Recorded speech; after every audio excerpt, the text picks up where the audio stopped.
Un soir, le calife Haroun al-Rachid se promenait au bord du Tigre, la rivière de Bagdad. Sous les palmiers, dans l'ombre grandissante, montait la plainte d'un mendiant.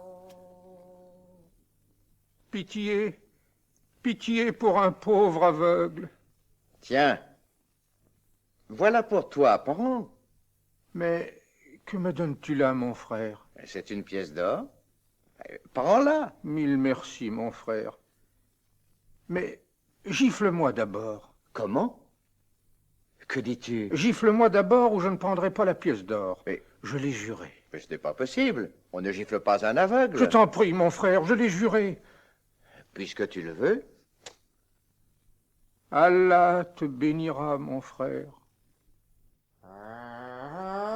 Appalant, songeur, le calife regagna son palais.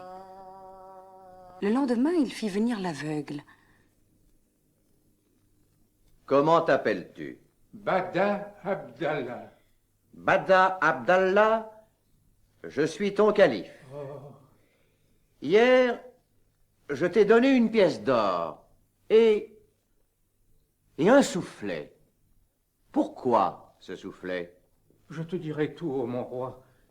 Je n'ai pas toujours été mendiant. Il y a peu de temps encore, je possédais 80 chameaux que je louais à des marchands.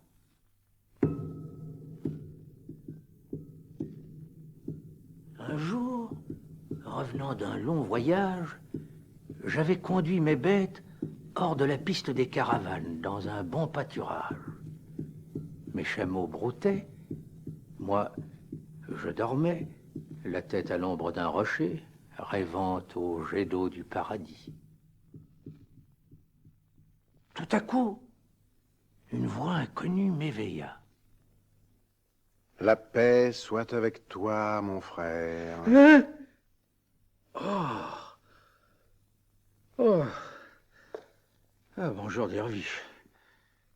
Tu m'as fait peur. Avec tous ces voleurs de chameaux... Je te demande pardon, mon frère. Mais la chaleur est rude et l'ombre rare en ce pays. Pourrais-je aussi me reposer? Assieds-toi près de moi, Derviche. Tu viens de loin? De Bagdad. Et je vais à Bassora. Et toi? Moi, je reviens de Bassora, justement, où j'ai embarqué pour les Indes une cargaison de tapis et d'étoffes précieuses. Ah, je n'en pouvais plus sur cette piste écrasée de soleil.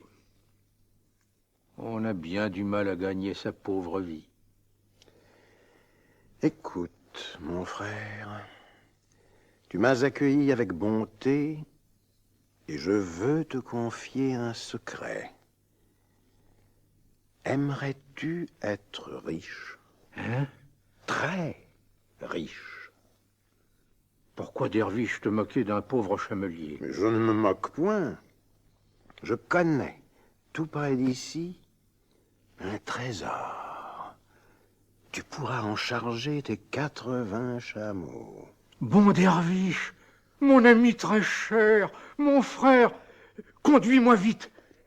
Je sais que tu es un saint homme, que tu méprises les biens de ce monde, mais moi j'ai besoin d'argent, de beaucoup d'argent. Alors, vite, vite, au trésor. Je chargerai mes 80 chameaux et je t'en donnerai un. Mon frère, tu plaisantes. Un seul chameau? Trouves-tu cela juste? Non, non, moitié chacun. Avec tes 40 bêtes, tu pourras en acheter plus de 1000. N'est-ce pas assez? Ah, comme tu voudras, Derviche. J'aurais cru pourtant que... Enfin. Mes chameaux rassemblés, nous marchâmes pendant quelques minutes. Et nous arrivâmes dans une vallée de sable nu que bordaient 2 montagnes à pic. Nous y voici, mon frère. Fais coucher tes chameaux.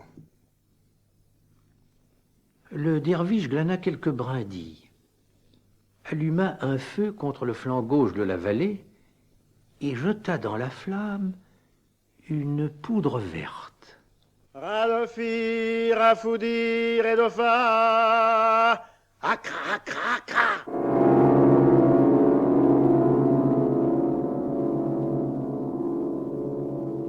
aussitôt jaillir du foyer d'épais tourbillons de fumée noire, où je crus voir grimacer des monstres effrayants, des tigres, des serpents, des lézards à tête d'homme.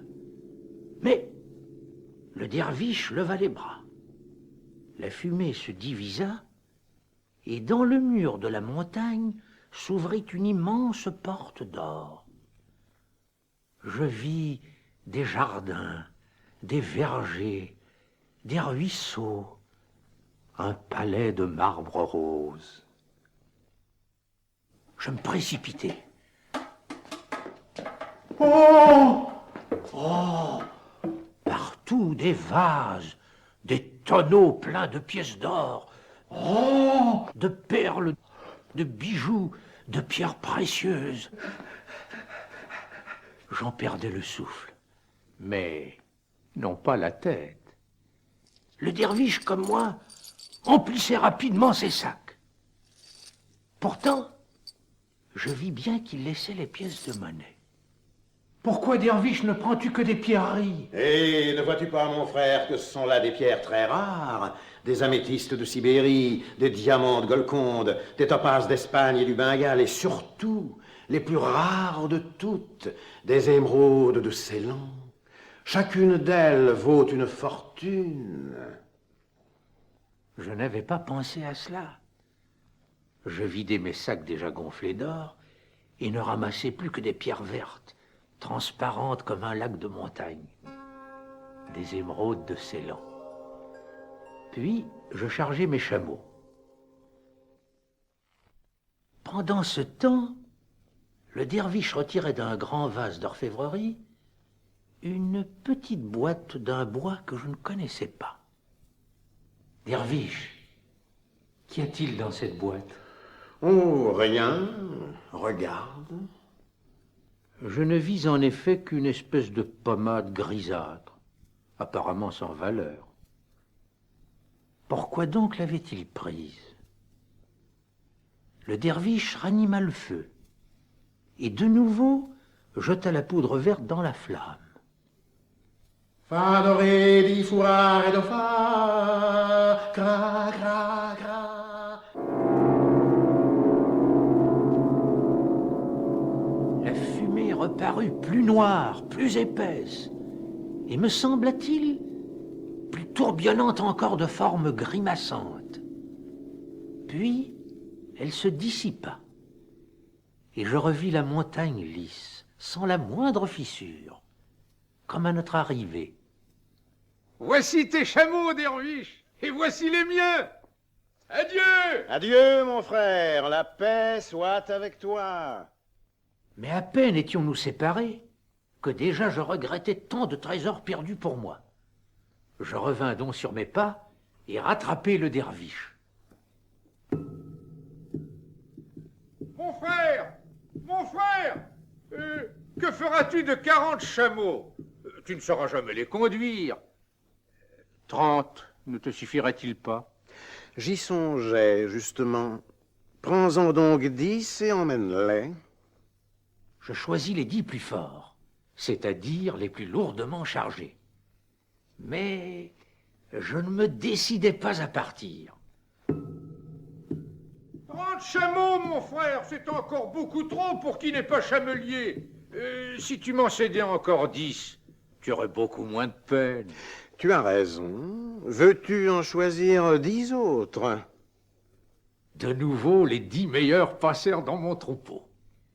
Mais je regardais les 20 qui restaient. 20 chameaux, mon frère, c'est un vrai troupeau. Tu n'imagines pas quel soin, quel souci, quelle fatigue cela représente. Il faut être un vrai chamelier comme moi pour les supporter. Honnêtement, je crois que 10 chameaux te suffiraient. J'allais te le dire. Je t'en donne donc encore 10. Le derviche n'avait plus que 10 chameaux. Mais je ne pouvais me résigner à les lui laisser. Mon frère, il me peine de te voir partir avec des bêtes si fatiguées que tu connais si mal. Ta route est longue, difficile. Tu ignores où sont les puits, les pâturages. Et Que feras-tu si tes chameaux tombent malades? Moi, je suis chamelier. Avec moi, ils ne manqueront de rien. Mieux vaut que tu me les confies. Et je te remercierai de tant de bonté jusqu'à mon dernier jour. Ma foi, tu parles d'or. Prends donc mes derniers chameaux et soigne-les bien. Et surtout, fais bon usage de tes richesses. Qu'Allah te protège. À propos, mon frère, quel besoin as-tu donc de cette boîte de pommade? Ne voudrais-tu pas me l'offrir? La voici. Que puis-je encore pour toi? Et me dire à quoi elle sert. C'est tout simple. Tu l'appliques sur la paupière gauche et tu vois tous les trésors cachés dans le sol. Mais attention, sur la paupière droite, elle rend aveugle. Oui. Je voudrais essayer. Le derviche avait dit vrai. À peine avais-je ouvert mon œil gauche enduit de la pommade magique que je voyais luire à perte de vue, dans les profondeurs de la terre, toutes les richesses du monde.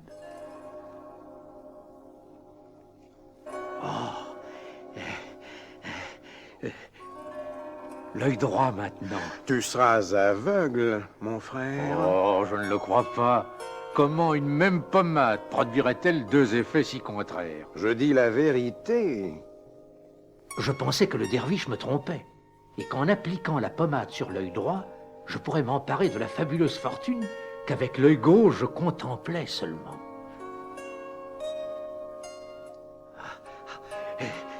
Je veux essayer. Tu seras aveugle. Ami, je te le demande. Tu seras aveugle. Derviche, je te l'ordonne. Sinon... Tu l'auras voulu.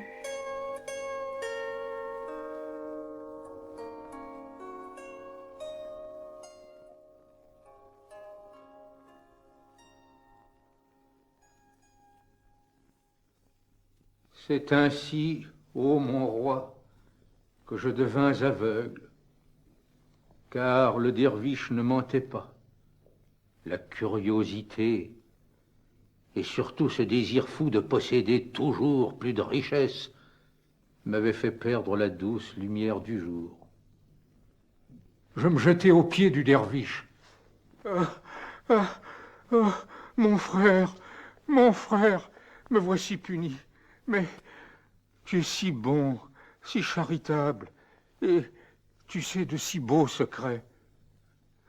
Ne pourrais-tu me rendre mes yeux? Trop tard, chamelier. Je ne ferai plus rien pour toi. Seul Allah peut maintenant te sauver. C'est lui qu'il faut prier. Il t'avait comblé de biens que tu ne méritais pas. Il te les ôte pour les remettre par mes soins en de plus justes mains. Adieu. Et le derviche, emmenant ma caravane, me laissa là, brisé de douleur, de honte et de regret. Voilà pourquoi je suis devenu mendiant.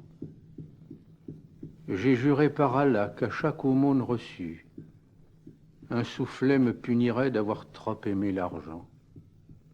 Ainsi, peut-être, un jour, je serai pardonné.